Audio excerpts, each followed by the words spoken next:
Hello and welcome to another episode of 177 Nations of Tasmania. So what do you think of when you hear the name Panama? Perhaps you think of the hats or the Panama Canal. But I guess most Australians' knowledge doesn't go much beyond that.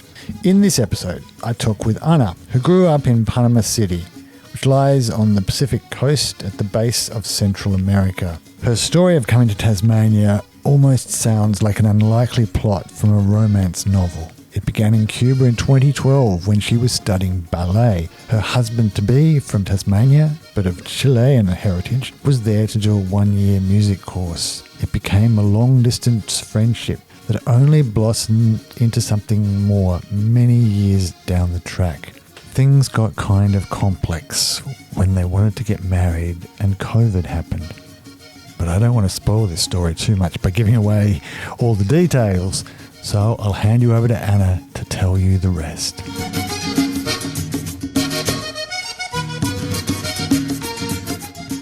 I'm from Panama. I grew up in Panama City, and well, Panama has changed a lot over the years.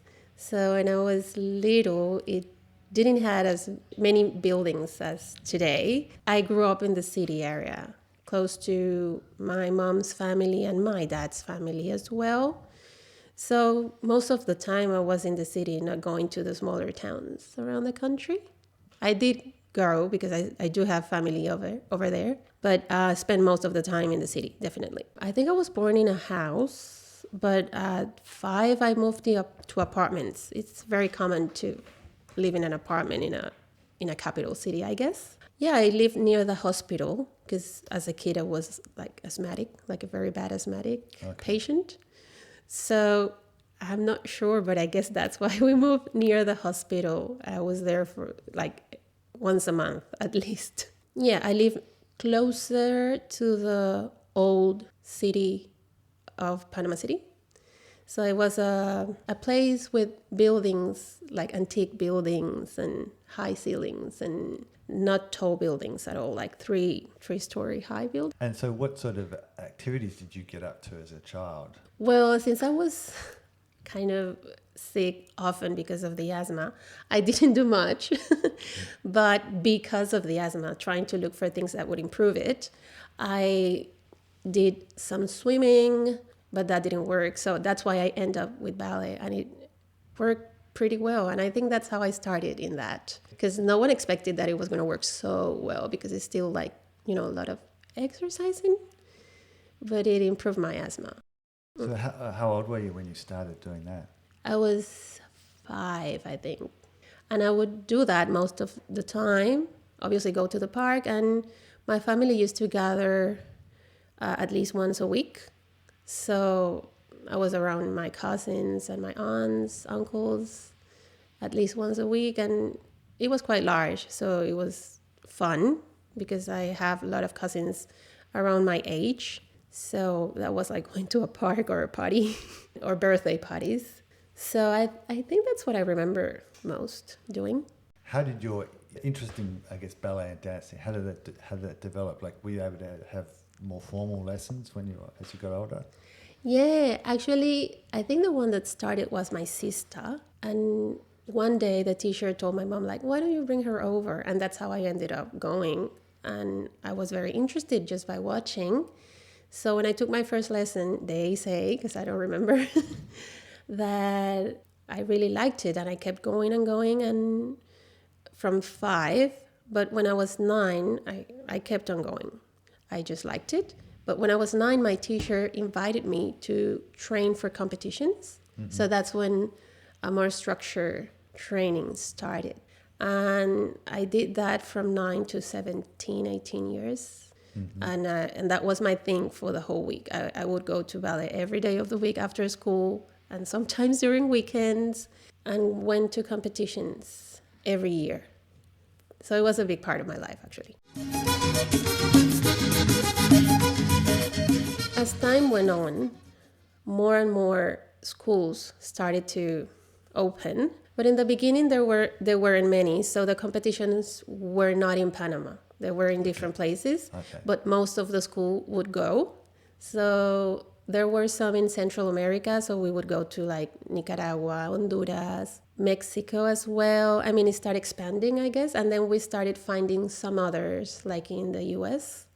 So we went to different states, and yeah, like every year was something different. Nowadays, they do have competitions in Panama, but when I was doing that, I don't think there were competitions in our country. So it gave you a bit of an opportunity to see a bit more outside Panama, I guess. Yeah, it was really fun because it actually opened me to that, or presented me that part of knowing other cultures.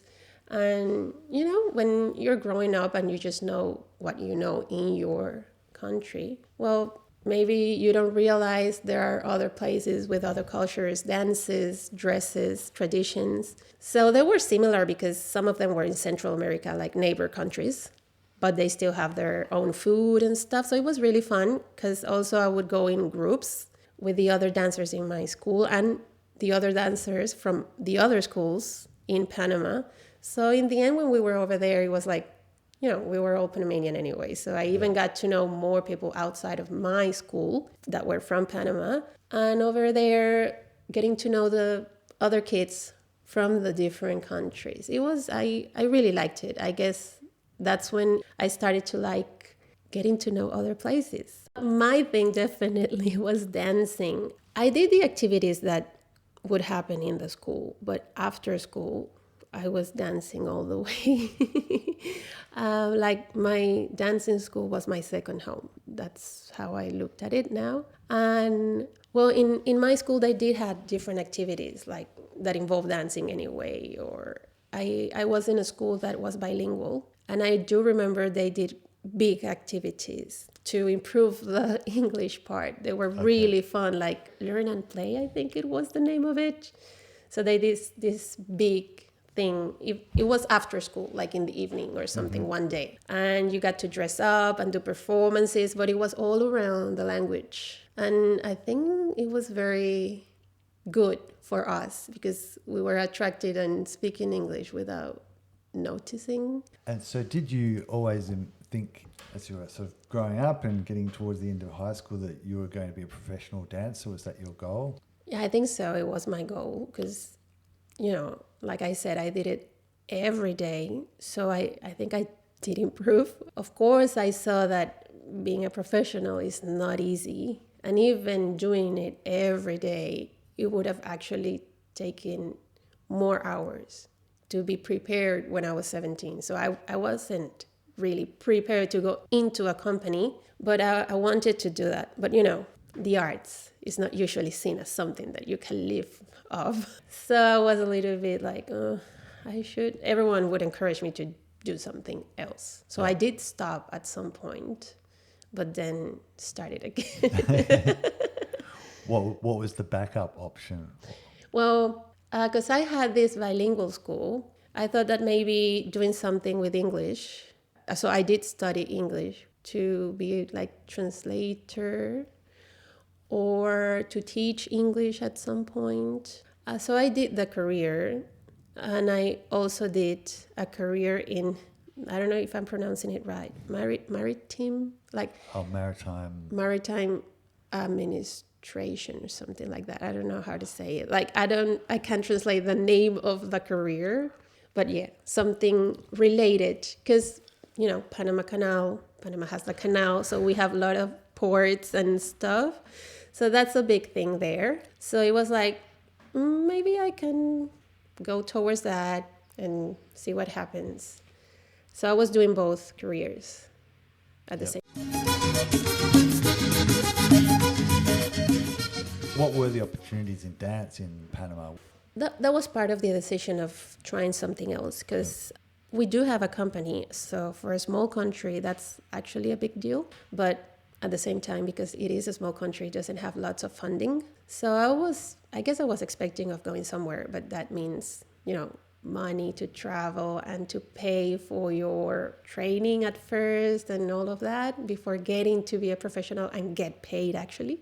So it looked like a little bit difficult. And yeah, so that's why I ended up doing something else. And every now and then I would take classes, and I was still trying to not leave it behind, but it wasn't as much as before. So then you went to university in Panama? Yeah, I went to the university in Panama for like 4 to 5 years. But I finished the English one, but I didn't finish the other one because I got to a point where I was like, why am I doing this? I actually like dancing. I like, like I kind of like the career, but I was like, there is something missing. Yeah. I'm not feeling quite comfortable. So since I was finishing English, but the other one was, I was still struggling a little bit to finish that one. And I started feeling like actually close to the end. Everyone is like, why did you leave that? You were so close to finishing it. At the moment, like my family was like, no, don't leave it. But I started looking for scholarships for dancing because after 5 years, I was still thinking about it. So, I just went for it. So I started looking in, I didn't know where to start looking. So I just went to embassies and asked like, hi, I just want to dance. Do you know if in this country you have a scholarship or anything? I really had no idea how to get involved with that. So I went to the Cuban embassy because I knew they had great ballet. And I was surprised. At the beginning, the lady that talked to me, she was like, I'm not sure, but she stayed with all my information, contact information. And a couple of days after that, she called and she was like, you know what, we do have a scholarship. Would you still be interested or not? Because obviously no one was looking for that. So I didn't have to compete for the scholarship opportunity in Panama. I did have to do a test in Cuba. But it was, like the audition to get into the university. But I didn't have to like compete for the spot for the scholarship to go to the audition. So she was like, you want it or not, it's yours because no one is asking for this. Yeah, right. So I was like, yes, I want to go. So I was like saving money to go to Cuba. And then I went over there to do the audition for the university to study ballet as a university career. Yeah.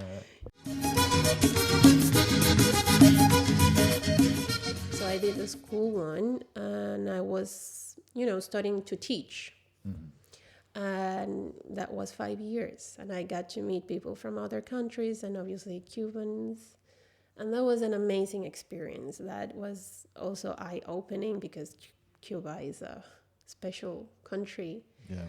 And I learned a lot there. And I was surrounded by arts because it was a university not only for dancing, but all of the arts. So everyone that was there was just into arts. So I was finally like, oh, this is my place. Yeah. So what was it like living in Cuba and how different was it from Panama?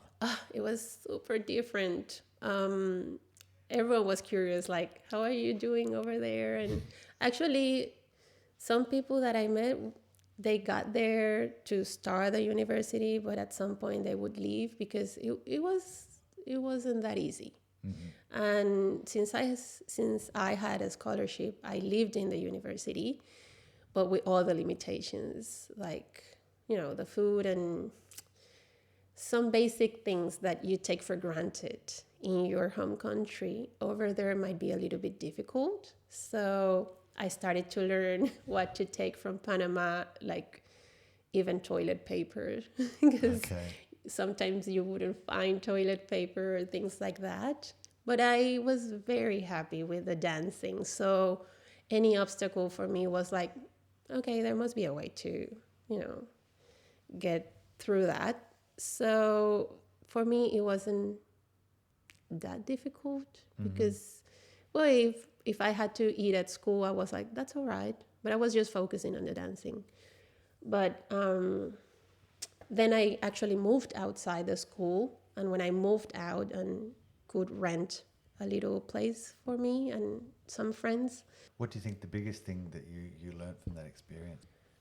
I learned to be more empathetic, to live with less things, I guess. When I went back to Panama every vacation, I would be shocked by the shopping centers. Like when I would go shopping, there was so many billboards or things everywhere, too many stores, too many options. And I grew up there and it still shocked me when I spent 1 year in Cuba and then go back, even just 1 year and going back, it would make an impact because over there things are much more simple. You know how people say that they are like stuck in time and the buildings are old buildings and all that. And during this time is when Panama, I was saying that Panama changed a lot from when I was a kid. Now it's full of tall buildings. So every time that I went back, it was like, oh my God, the city is growing. But for me, it was like too much. And obviously the traffic was getting more and more, I don't know, stressful. So even when my mom or dad would pick me up from the airport, that trip to my house, I would be like, I would even have a little bit of anxiety, I think, like because it was too much noise, too much information, consumerism. Yeah. So when I went back to Panama, my mom was like, "You're a bit different. What's happening?" Every time that I went, like, your accent is different. Yeah. Or when we go to the supermarket, I would be like, no, why are you buying that? We should only buy this. Like my head was changing. I was planning too much. Like we have to get this. We have to save for this. We have to. So that was definitely something that I learned slowly, and I didn't even notice at times. So being empathetic and sharing with others that don't have as much as you do, like be more aware of that. I guess we all want to be aware of that, but sometimes we just lost that, like in our lives, where we get into ourselves, into our head too much, and we forget that others are sometimes going through some trouble and that we can be there to support. And over there, being able to support others is a big thing. Like neighbors, they're always in contact. Yeah, okay. You can always go into your neighbor's house and help, and they are open to give you what you need if you need something. So in the end, I felt like I had family over there.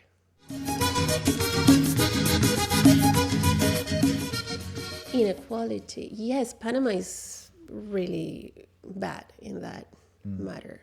Like I said, when I was in Cuba and then go back to Panama and see this, it was worse than before. Like before I would notice it, but when I went to Cuba, I was like, this is disgusting how some people get too much and others are going through so much trouble. And sometimes it's like next to each other. Like we have neighborhoods that are in really bad conditions next to the best neighborhoods in the city. So tell me about how you met your husband. I met my husband in Cuba when I was doing my last year of the career. I did stay longer than that in Cuba, but at that time I was doing the last year of my career, and he got there with other foreigners. Actually, it was a year where a lot of people came new into the university. He was going just for 1 year. He wasn't doing the whole career. But like I said, that year, a lot of new people came, and there was a lot of people like me that was ending the careers. So we did get to meet a lot of good friends and spend a lot of time together. But we were only friends, and like the people that was the longest there, we were trying to show the newcomers what to expect, because like I said, Cuba is not exactly a place where you can just get there and get involved easy. So there was lots of things happening at the time. So we did a very good connection as friends at that time. But then he came back here. Yeah. Obviously. And what were you doing at that time? When he came back, I finished and went back to Panama, but only for a couple of months, because I decided to do a master's degree in Cuba again, because they were opening this one that was focused on dancing. So I was like, well, I'm just going to keep doing this over here. So I went back to Cuba while he was here. And during that time, he went back a couple of years after he went back, but for a shorter time, like for a month or something. He did that like twice. And I was living in a house by that time and with others, like a shared house. But we were also friends of him, the others that I was living with. So it was obvious that he would stay with us, you know?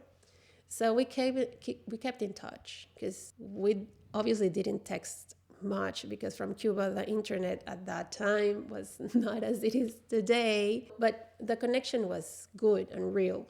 So even if I texted him like 4 months later, it was still like, hi, you know, those connections that sometimes you pause them for long, but when you press play again, it's like no time has passed, you know. And what sort of year was this when you met? Oh, it was 2012. Okay. 2012, so a long time ago. Yeah. I can't believe it, Yeah. actually. And he went with his sister and with his uncle and with Maggie, another friend that is from here.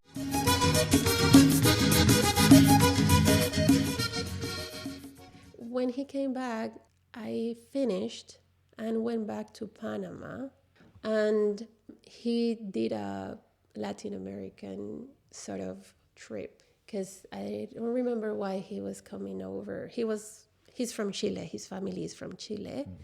So they were going to Chile, but every time that he travels, he tries to go other places as well, take advantage of the trip because it's so far. So he texted me and he was like, I want to go to Machu Picchu. Would you like to come? And that was on my bucket list. So I was like, should I go? It was all of a sudden, I was like, what's happening? But I got convinced and I went for the trip. And yeah, it was another way of reconnecting.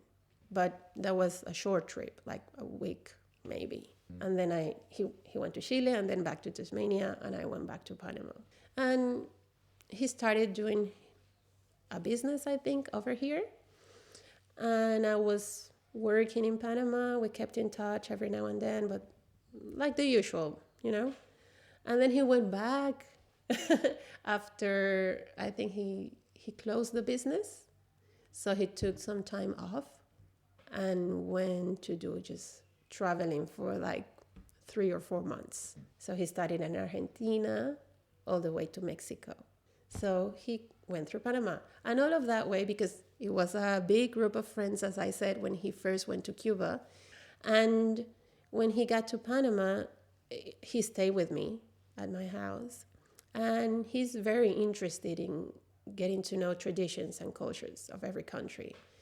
So I was already prepared to take him to a traditional festival in Panama. So we did have a very good time, and that's where a relationship started to develop, actually. But imagine that. It's like, what's happening? And you live so far away. Should we pursue this or not? I don't know. It's so weird. So many things to think about, right? So, and he was going to keep traveling, so it was a bit tricky. He went to his next country, but he still was like wondering what we should do, and he came back to Panama. Right. So that was out of his schedule.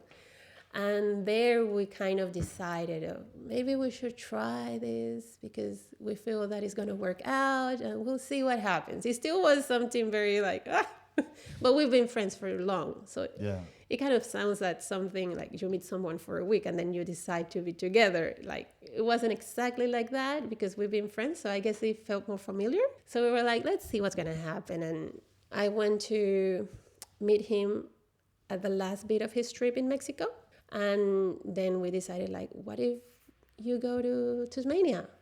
I had no idea that I would one day come to Australia, not even Tasmania. So I was like, okay, why not? It's close to summer, and that's when Panama is the same schedule as here. So summer is vacation. So it was going to be kind of easy for me, and I came for the 2019 summer, 2019-2020 summer. Okay. I was here for like 3 months. That happened all so fast. Like I think we saw each other in September, and in December I was here, having no idea that I would ever put a foot in Australia. Yeah. I was like, okay, let's just go for it. And do you remember what your first impressions of Tasmania were? Well, everything, I mean, I was working lots before coming, and all the visa process. So everything, I feel that everything was a blur. Like one day I was doing the final performance of the year for a ballet academy, and next day I was traveling for I don't know how many hours to get to Tasmania. So it kind of feels like a blink, and I was just here. But it was so calm. I was surprised by that. Like, it's a small city, and everything is so green and so calm, and not too many buildings, like tall buildings. So my first impression was like, oh, it's beautiful. Of course, it was summer. Yeah. And summer for me is familiar. So that first time was like, oh, I really like it. And he's very friendly. So he knows a lot of people. So when I arrived here, I knew a lot of people immediately. Yeah. And a lot of people that speak Spanish. So I was like, well, this feels familiar. So I guess my first impression was different, a different experience from others. Yeah. Because he lived in a share house they're a very nice community. Yeah, I mean, that was 3 months to see like if I liked it here and to see how we got along together for more than 2 weeks. Yeah. And in a different kind of relationship, right? Yeah. So we decided that he would come to Panama for a long period and see what would be the next step. Like, we were just taking it one step at a time, literally. But then it was 2020, Yeah. COVID. Yeah. So everything changed for everyone, I imagine. So when I went back to Panama, things were starting to get complicated because I think I remember like spending my last night here, and maybe in the news they were talking about COVID a little bit more, and it was starting to spread everywhere. And when I arrived to Panama, things were already upscale.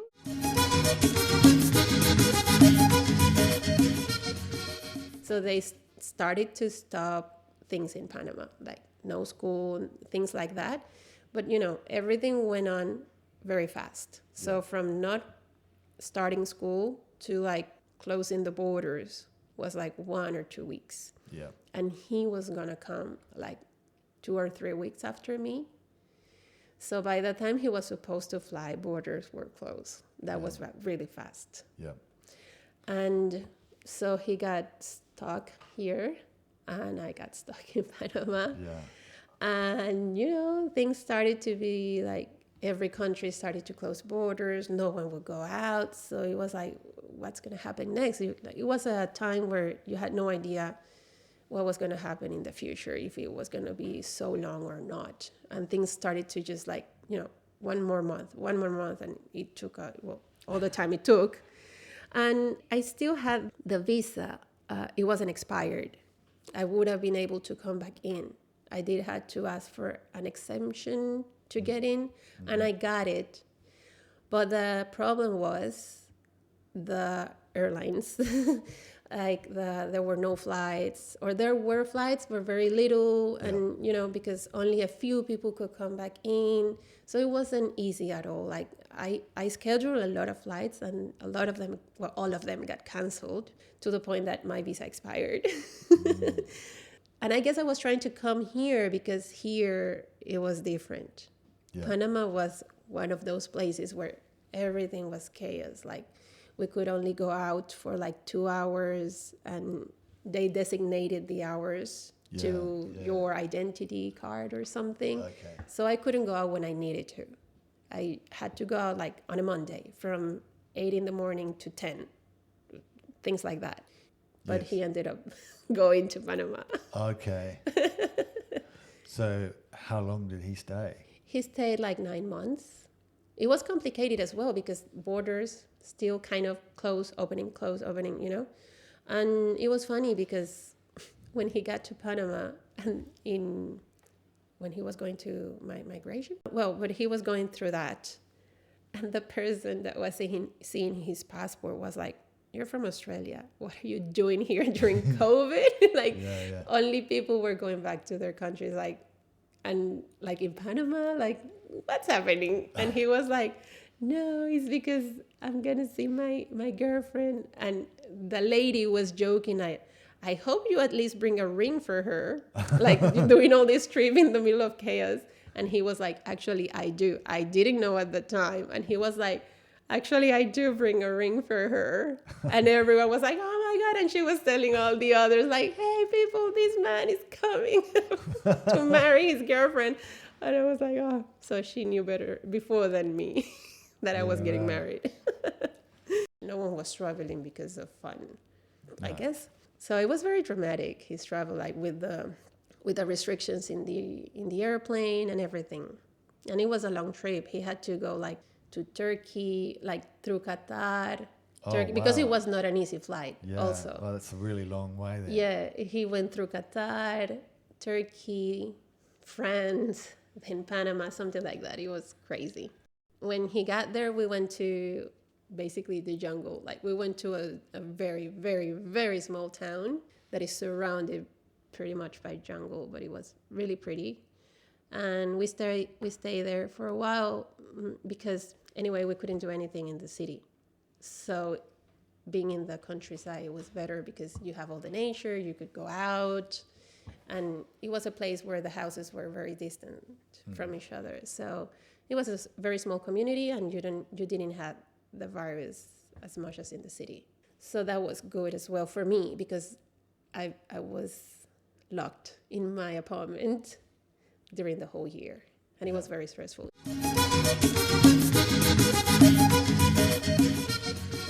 We got married in Panama, like after a couple of months. He didn't do the proposal straight away.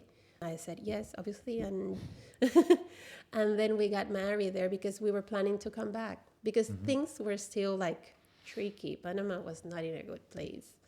So it definitely was better to try to start life here. We married over there with all the restrictions that were happening because it was easier, but there were still a lot of rules. Because obviously with the situation, you had no idea if your family can travel to Tasmania or if we could travel back again. So it was tricky. So I was like, I guess if we're leaving, we can do this and see what happens next.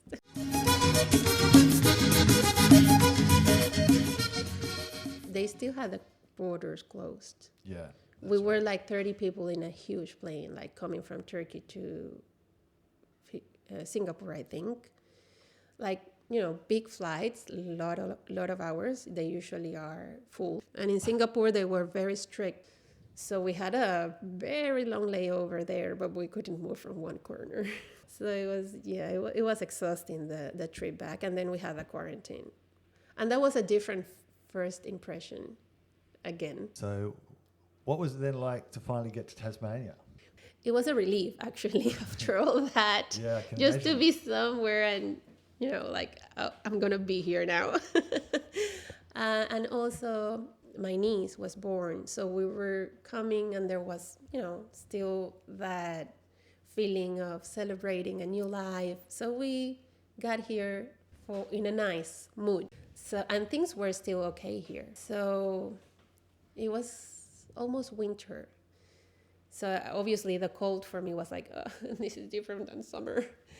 But it was not like, it was already August, I think, because we came in July, but the quarantine and all the layovers, but it was almost August, so it was better. So it was, at the beginning, it was a relief, like I said. I felt like, wow, I can go out, things are much more relaxed. But as time went on, obviously I started to feel like, I don't know, everything happened so fast. And I did wanted to do it, but at the same time I was like missing my family. I guess I was still feeling stressed about, it was a whole year and more actually, more than a year of stress. And you were worried about the other people that you left behind still in that situation. So after that good feeling of arriving and all, I was a little bit like, well, what's next? And how is my family? And I like it here, but, you know, I wasn't regretting it, but you get that feeling of, now I'm understanding that I'm very far away, you know, like what is going to be my work and all of that. Like getting used to everything, even though I was happy and we got family here and everything, still you need to find your own place in the middle of all that. So I guess like everyone else, I was just trying to find my way and getting to know Tasmania in a different way. In Panama, well, I worked, I had my family and friends close by. So if one day I feel like, you know, just going to a cafe and talking to someone, it was very easy. I didn't even have to take a car because my best friends live fortunately, very close to me. So I was missing that. Like, I felt that I miss getting to talk to someone that already knows me because everything was new. Yeah. Like I was basically introducing myself to everyone. So I was missing that. I felt a little bit isolated, I guess. Mm-hmm. I was okay, and I understand that. And I do like to spend time on my own, but it's new still. And everything is so quiet that I guess all of that, it also contributes to make you feel isolated. Like all the quiet, all the silence. You don't see much people. Like you do, but what I mean is like in Panama, there's people everywhere. Like you see people walking everywhere. Yeah. And here it was like, you know, some places you're like, oh, where's the people? Everyone's working. I don't know. Like, and you can turn to someone and just start talking. Like in Cuba, you get a coffee and you already have a conversation with the person that is selling you the coffee. But of course, since you've been in Tasmania, a very important thing has happened as well in your life. Yes, it wasn't enough, right? The big change, the big move. After like half a year, I got pregnant. So I was still in the process of adapting. So actually my first winter here, I was pregnant and I was very pregnant. It was like going through this change in your body and going through different changes outside and having this little bit still feeling of isolation that you can naturally get while pregnant. So I was a little bit like, you know, sometimes feeling uncomfortable and the cold and getting out and you're growing. And I wasn't working yet because I was still looking for a job. But at the beginning of the pregnancy, I got a little bit scared because I had a little bit of a bleeding or something that I didn't know about before. Like there are things that are normal, but when you're going through them for the first time for you, it can be scary. So obviously I was scared that it was a miscarriage or something like that. Everything was fine. After I went to the hospital, everything was okay. But I decided to take it like really slow. So I concentrated on my pregnancy and also that when the baby was going to be born, I was be most of the time with him. So it was, well, a roller coaster. Like all the moving in the middle of COVID, quarantine, all of that, and then deciding what is going to be my life in Tasmania, and then getting pregnant, and then all the process and understanding. Also, that was an impact as well. Now that I think about it, like being pregnant and then understanding all the medical situation. I don't know how to say it. Like, you know, going to the hospital, everything works different as well. Yeah. This was my first time, but by hearing your friends and everything, you kind of know what to expect, I guess. And if you have your family with you, they kind of guide you and everything. But here, all of it was different. So I was also learning like, oh, you go to this kind of doctor, or the things are like this and like that. I want to understand every bit of it. And sometimes I felt that I didn't. So I feel very grateful for it. But again, still feeling a little bit of that, you know, still not feeling that I have experience in Tasmania, that I understand certain things. It was all was still new for me. Yeah. Yeah. And then new being a mother. So too many new things at once.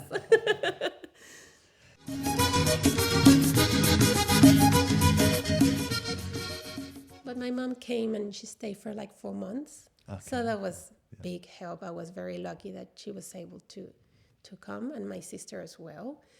And it was very good also because since they were here and we wanted to show them around, that helped. Yeah. Because, you know, going for a ride here and there and visits. And it was summer. So he was born in October.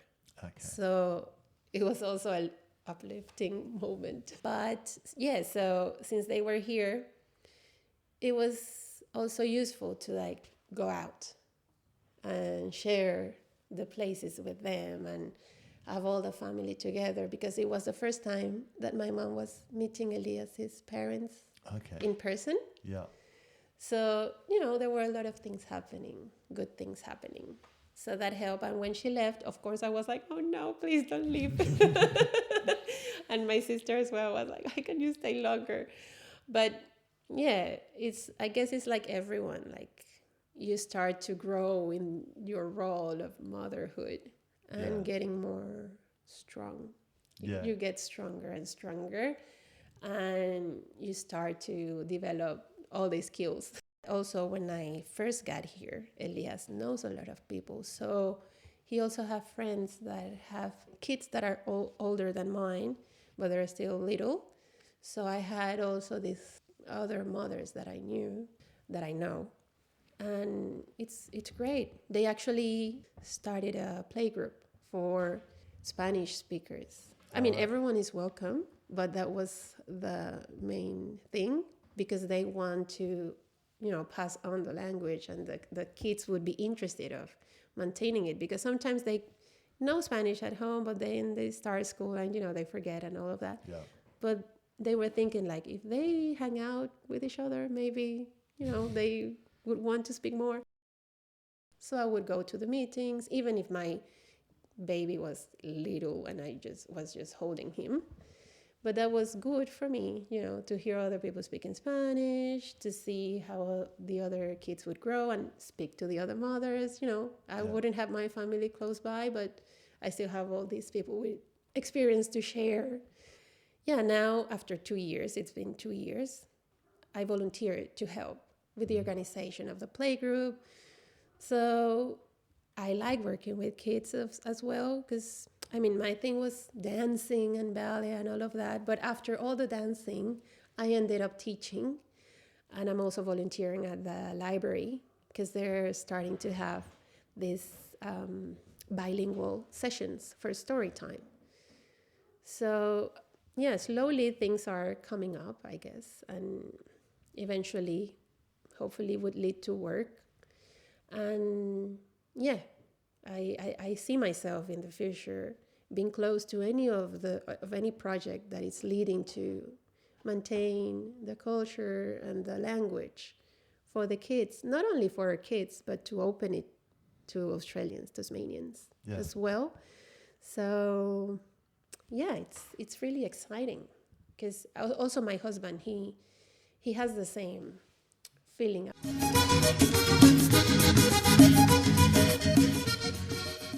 And the Latin American community has really grown quite a lot in Tasmania in the last maybe 5 or 10 years. So there's more and more Spanish speakers around.